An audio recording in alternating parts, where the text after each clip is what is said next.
Welcome to Process Unpacked, the podcast where we break down project management and workflow challenges to help you work smarter.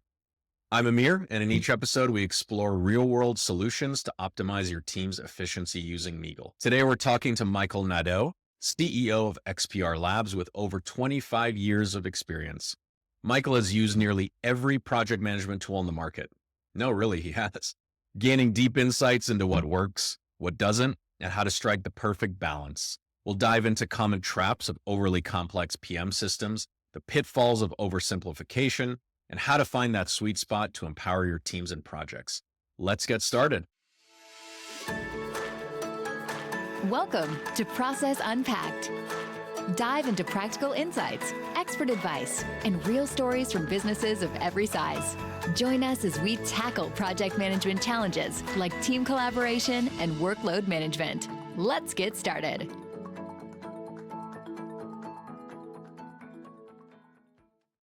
Mickael, thanks again for joining us. One of the things we really like to start off with on these episodes of Process Unpacked is to learn a bit more about our guests. So if you wouldn't mind, can you share your journey in XPR Labs and where you are at today? Sure. Well, first thing I would say that XPR is a very different endeavor for me. That's been quite different because I spent more than 25 years working in tech, but in different fields.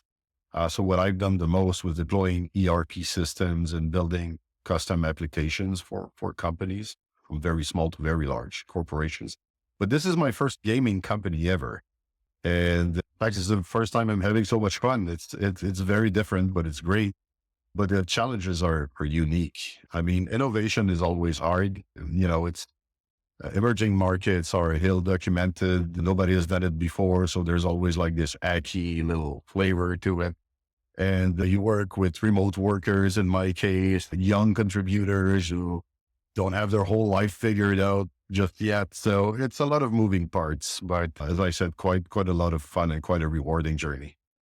I can imagine. I know how exciting the XR space can be, and especially the gaming world as well. So putting those two things together, quite a ride I'm sure you're on right now, Mickael. So we've known each other for a while, and you've told me that you've got north of 25 years experience in business in general. You've tried nearly every project management tool on the market. I was surprised to hear that when we started to kick off this idea of coming together on the Process Unpacked podcast. How have these tools shaped your perspective of just the work you've been doing and also just the landscape of project management tools? Well, over time, trying many of them, it just made me realize that the perfect tool that will solve all of your problems probably just doesn't exist.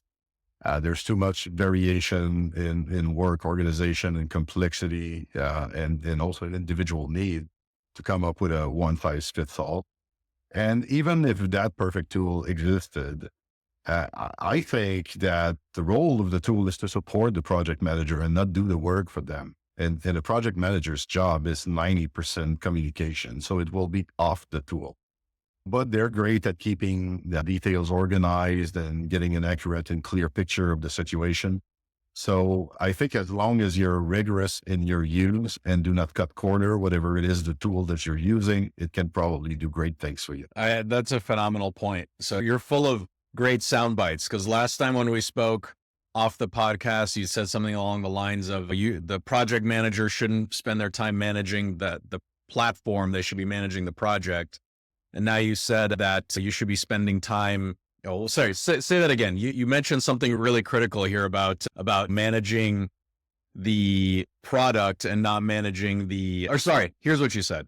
You said that the platform should be supporting the user, right? The project manager, not doing the work for them, which is a pretty interesting thought, right? Especially in this space and time that we're in, where everything is going towards automation and AI, and everybody's looking for ways to write codes and languages where everything will be done for them. I think there's a lot of value in still the product supporting the user versus the product doing all the work for the user. Yeah. I mean, as I said, project being 90% communication, there's a lot of human stuff going on, like politics and power plays and the hidden agenda that you know nothing about, but you cannot expect the tool to know all of that and manage it. And, sometimes it's good to just withhold that email for a day or two and then just press send already.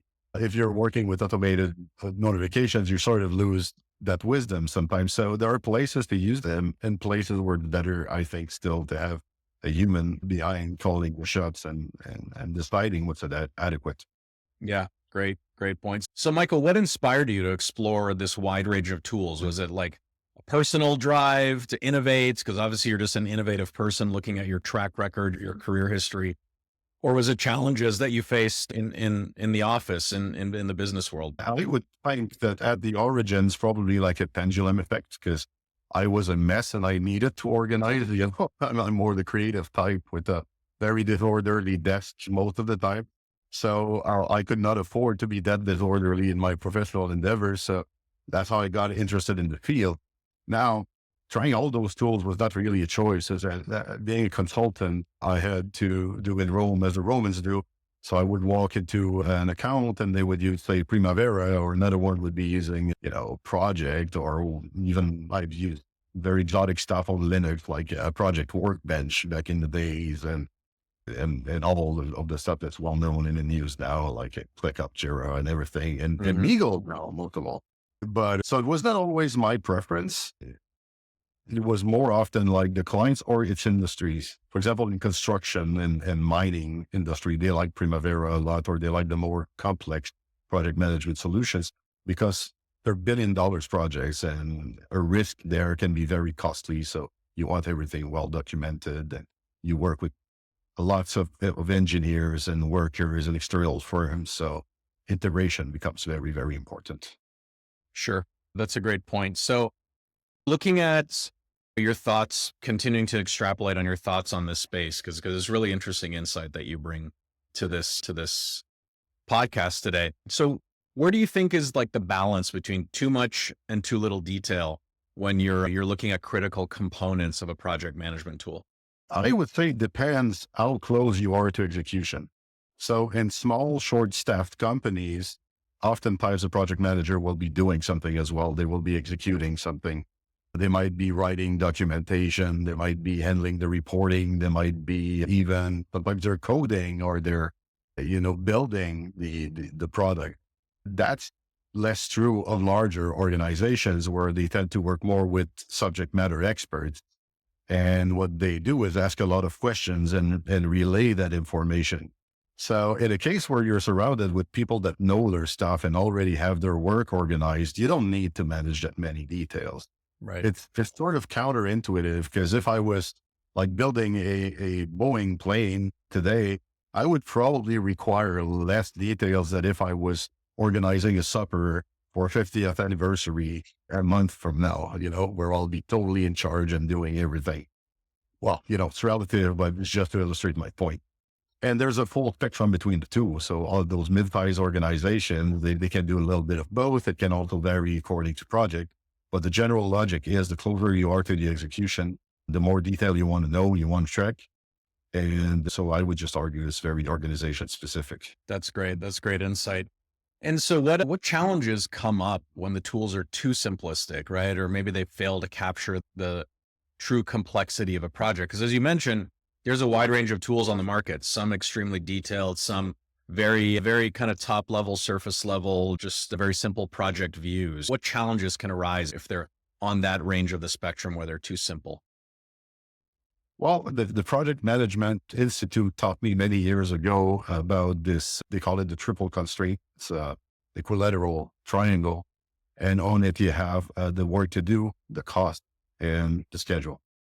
So if your solution doesn't manage those three things, they're interdependent. If you lose track of your costs, you're going to have problems with the work to do, or you're going to have problems with your schedule. The schedule is going overboard. It's going to cost more.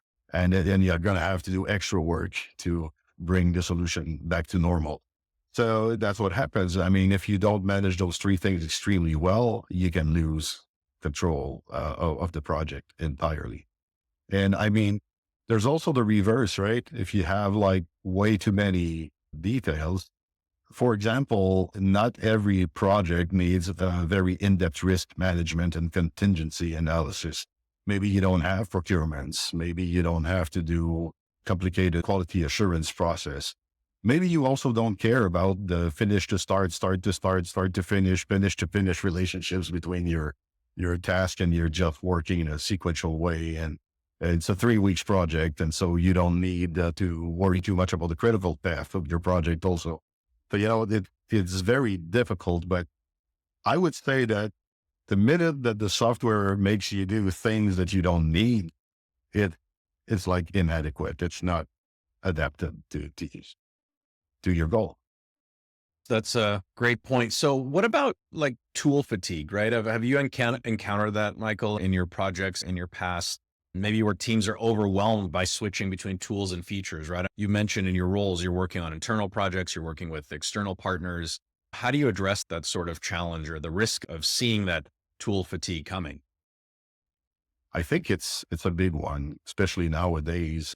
There's not a single week when I'm not invited by a client or a partner to use a tool that I've never seen in my life. And, I just have to adapt in 5 minutes and get going. I think nobody wants to authenticate in 75 different products every day to go through a days of work. So I do think that project management software is in a special category though. I think that on top of tool fatigue, it makes people feel micromanaged because you're there like tracking their time, you're tracking whether they finished the task or not, how they're doing with their deadline, or they're doing with their budget, so it can be infantilizing to a worker, especially one with 35 years of experience at what they do, to all of a sudden be feeding all of those details in a software. And I feel that a lot of people just boycott them for that reason. But another reason is that sometimes they just don't understand the greater good of them sacrificing a little bit of time to provide a little bit more details. For example, I saw in Mickael that you can use those workflows and processes to build a CRM and manage the relationship with your customers.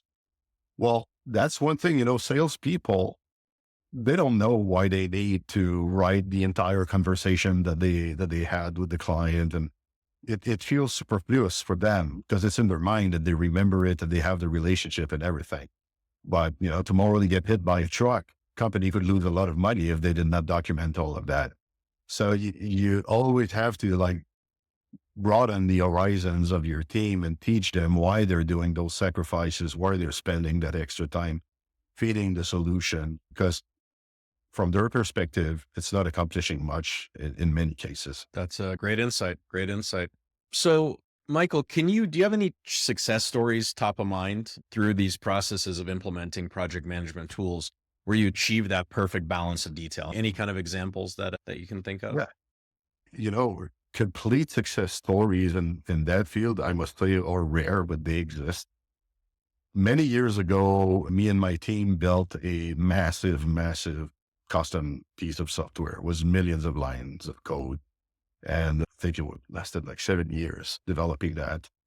And, as the years passed, we got better and better. But what we ended up doing is we integrated completely the project management in the workflow, meaning that as you were developing the tools, all the buttons were there to report, say this is done, here's a bug. So you had icons that you could click right there in the app that you were developing that would integrate with the project management software. And what it did is that all of a sudden it was lightweight. You didn't have to log off and authenticate in something else. You didn't feel like you were making that extra effort. It felt more organic. And so we had a great deal of success with that by bringing them as close as possible to one another. Yeah. And I think that's a really great point, right? Perfect deployment, perfect execution of projects is what everybody wants, but it's not the norm, right? That's not often the end result. There's obviously nothing wrong with striving for a perfect delivery, but I think that's an important factor for people that are owning key projects, owning key deadlines to remember. And I think where you've gone with some of your feedback here about balance, right? Finding the right balance is also critical, because if you lean too far into one aspect of a project, sometimes the other parts drop off or get ignored. So how is finding the right balance, whether it's in team communications, transparency, or overall morale? How is that enhanced? How is the balance enhancing communication, transparency, and morale? It's like a painful shoe when the tool does not fit, right? You'd like to concentrate on the running, but it hurts. So your mind goes to the shoe, goes to the foot, and you're not running anymore. So when you do strike that balance, all of a sudden you're running again. And I think that's the best illustration I could give about all that. Of course, communications are better organized. Everybody knows what's going on if you use the tool appropriately. And most importantly, well, everybody can focus their energy where it counts. So yeah, So, you so don't want to be sticking with the sore. shoe, sticking with the example of a running shoe, and I like that. Have you ever modified the tools or in comparing it to a shoe or customized it to better fit the needs of your team, right? Have you ever had to say, okay, I can see this tool should work, but now I really got to roll up my sleeves and actually customize this platform to do what I need it to do for me or for my team? Right. Yeah, always, almost. And I think it's always worth it. The only danger is that you have to restrain yourself a little bit, not to turn that into the new project. Like the customizing your project management tool is becoming more important than the project you're managing, and you're probably on the wrong side of the fence there. But, if you start customizing, it probably means that you think that the way you work is convenient or superior to what the product allows. So you definitely get back your agility and your performance once you adopt the ways of your team and make it easy to work that way in your tool. Fair points all around. So we touched on this a little bit earlier when we said, hey, we don't want the tool to do all of the work for the project owner. You want it to support the project owner. But coming back to the topic of automation, how has that played a role in simplifying the management of like overly detailed systems, overly detailed processes? Like, how do you know when it's right to implement automation, and how does that help you out? Well, a lot of office work is us being very sophisticated robots, like filling a form and passing it to a colleague. It might be a very important form and we might not have the tech to fill it automatically already, but it's essentially always the same thing and always the same process. So that's where I feel automations should live. Whenever you have something that is ultra repetitive, that is maybe of low impact on the project success and on the workflows, by all means, like notifications or stamping something or checking boxes, or there are still many, many things that we do manually. So wherever automation is available, and now with AI coming in, I think the possibilities will double, if not triple there. But that's what I would look for. Like, what is it that I'm doing that is super repetitive, that doesn't need my brain, that doesn't need my creativity? And I would try identify those zones and automate it, especially if it's significant. If it happens once a project, not worth it. But if it's something that happens like every day or every week, well, yeah, there's a case there.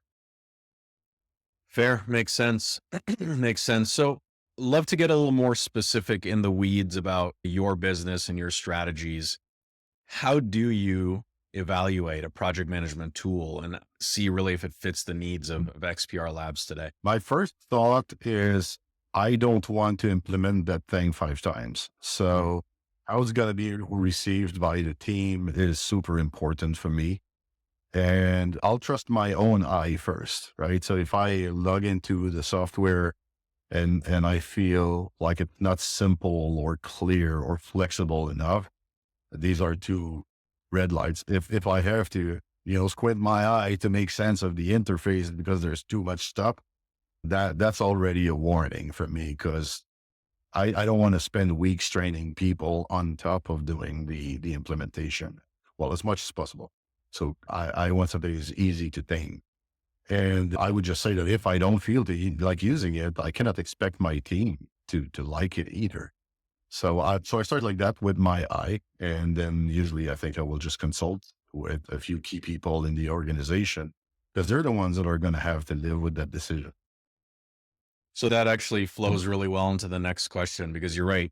Your decisions on a platform really impact the rest of the team around you.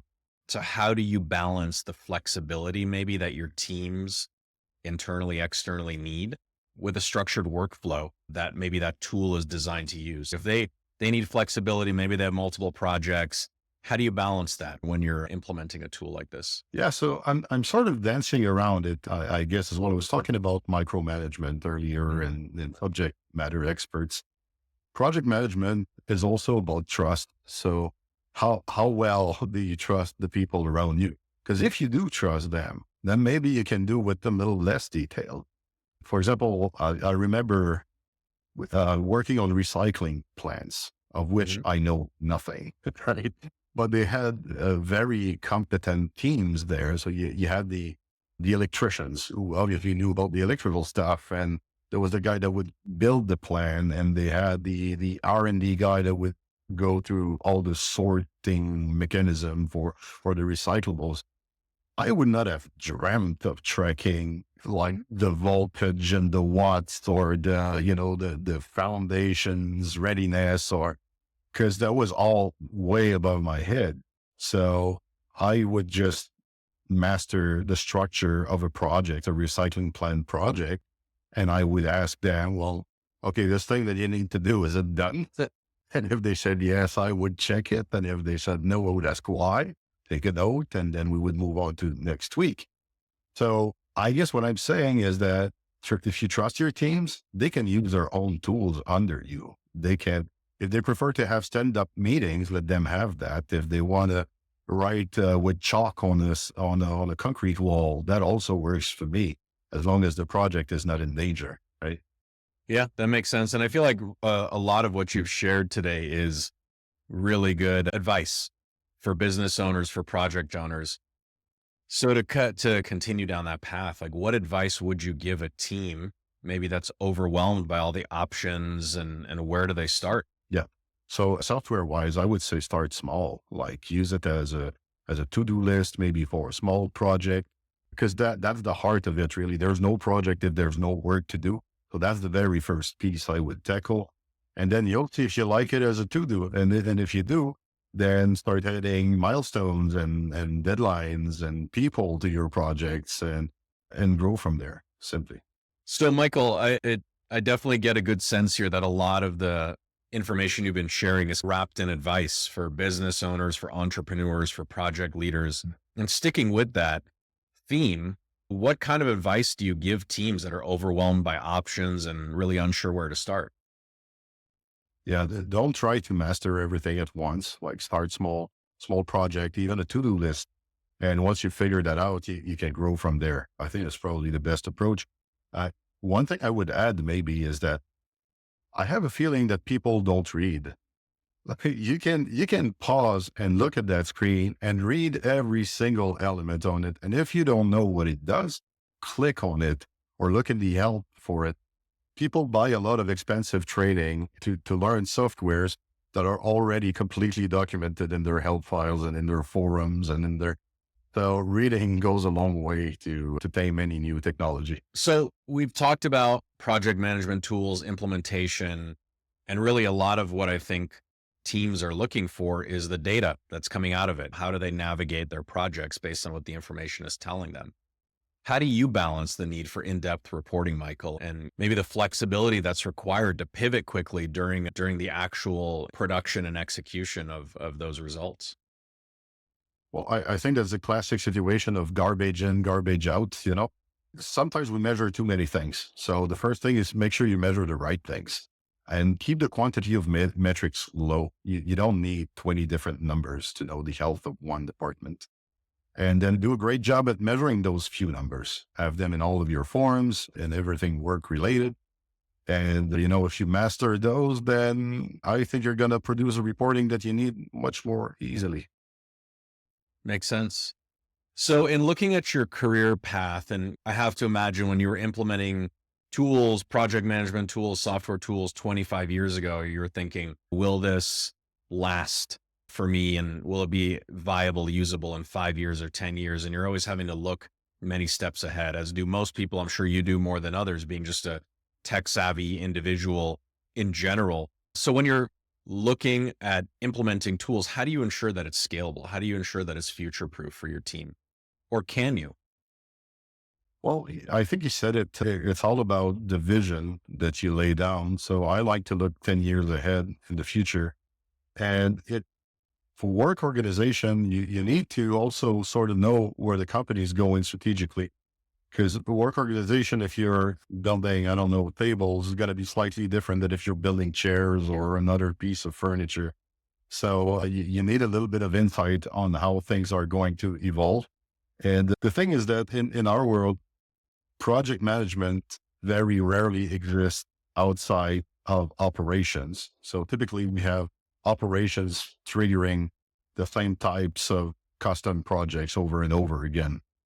And that can change, that can evolve. And I believe also that it's a project only if it's never been done and if it's going to be done for the first time. It's like a dream with a deadline. That's my definition of a project. So you need to make sure that you have conceptualized that dream very, very well. And it goes through how good a job you do with your work breakdown structure. So you need to have mastery over the work you need to do to select the right tool. Sorry if that was not very straightforward, but no, that was great. I'd say another amazing soundbite there. A dream with a deadline. I love it. I love it. That's really good. That's a really good summary. So let's talk about, let's head here into like lessons learned, advice given, advice you think is really valuable for people in this space or people wanting to learn more as to how to master projects, maybe at the level you have in your career, Mickael. What's the single most valuable lesson maybe that you've learned about balancing complexity and simplicity with a project management tool? I think team involvement there is key because you don't necessarily know, because you cannot be good at everything, right? So even though you're a tremendous project manager, there are details that are important that you might ignore, or you might over focus on useless stuff and make your team deal with those constraints unnecessarily.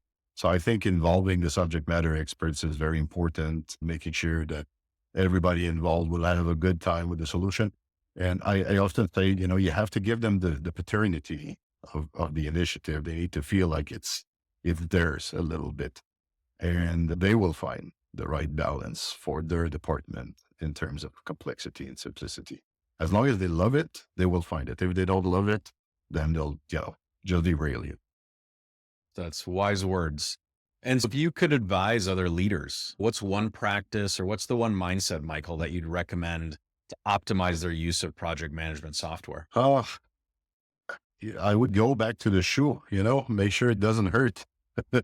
Or there's also another analogy where you're buying dentures, a dentist once told me that some client, they don't insist enough on adjusting it perfectly. And after that, they're stuck with dentures that hurt them for 10 years of their life. Every time they're trying to enjoy life and feed themselves, they're hurting.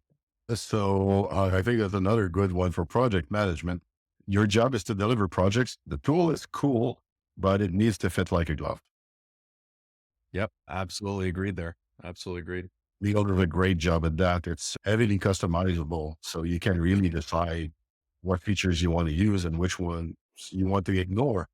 And there's a lot of stuff. It can go very, very deep, but it can also, you can use it in a shallow fashion as well, which is what I'm doing right now, because I'm just trying to get acquainted with it. But I think you guys did a great job. We appreciate that. I think that's one of the few really highlights that I always like to point out when I'm speaking to somebody about Mickael is it can be as customizable as you need it to be. And you don't necessarily see that with a lot of tools out there. A lot of tools are quick and easy to get up and running. That's great. But as soon as your project starts to get more complex, the people involved, the numbers of people involved internally and externally starts to increase, and you really need to dial up the customization, the intuitiveness of the platform. That's really where Mickael shines. So that's appreciate that, and excited to have you as a new user as well of Mickael, and your ongoing feedback is always super valuable. So Mickael, listen, I know you're involved in some really amazing projects. I want people to hear about it. I want people to follow it. I want people to go out and check out all the cool stuff you're working on. Where can listeners of our podcast connect with you? Where can they learn more about what you're working on with XPR Labs? Well, let me make it just a tiny bit more meaningful, Sure. Instead of just your shameless plug. I would say that those project management tools and project in general, they allow us to deliver value into the world, right? And that's also extremely important from my point of view to do meaningful work, outside of any technical considerations. So at XPR right now, we're focused on building better health through play.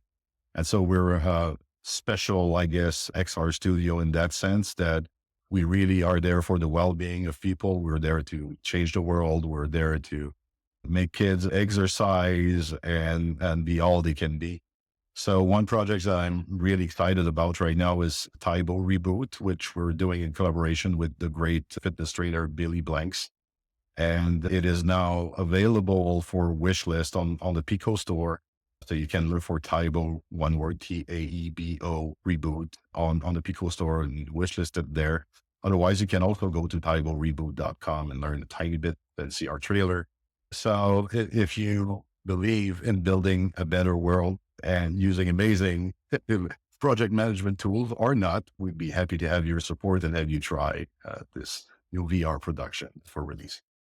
That's exciting. I think everybody knows Billy is a fitness and martial arts legend. It's so cool that he's bringing his legacy to the VR and XR space. I'd highly recommend anyone who has a chance to go out and check it out. Look into Taibo Reboot online. Connect with you, Mickael, on LinkedIn and various other platforms. Yeah, listen, I really appreciate your time. This has been great. You've provided us some really amazing insight, some really amazing words of wisdom to hold on to. I know I'm jotting down a few here as we've been talking. And thanks again, Mickael, for joining us. Really appreciate that. Thank you, Amir. Thank you to the whole team, and keep up the good work, guys. Thank you. Well, thanks again, Mickael. Truly appreciate you joining us today on Process Unpacked. Your insight has been phenomenal. I'm really excited for the feedback and advice you've provided to other people in this space. And I'm equally excited for what you guys are working on. I think everyone should take some time and check out XPR Labs, Taibo Reboots, and find you guys and your team online. So thanks again, everyone, for joining us on Process Unpacked. Go check out Mickael.com, and we'll talk more soon. Thanks for tuning in to Process Unpacked. Follow us wherever you listen to podcasts or start a free trial of Mickael at www.mickael.com.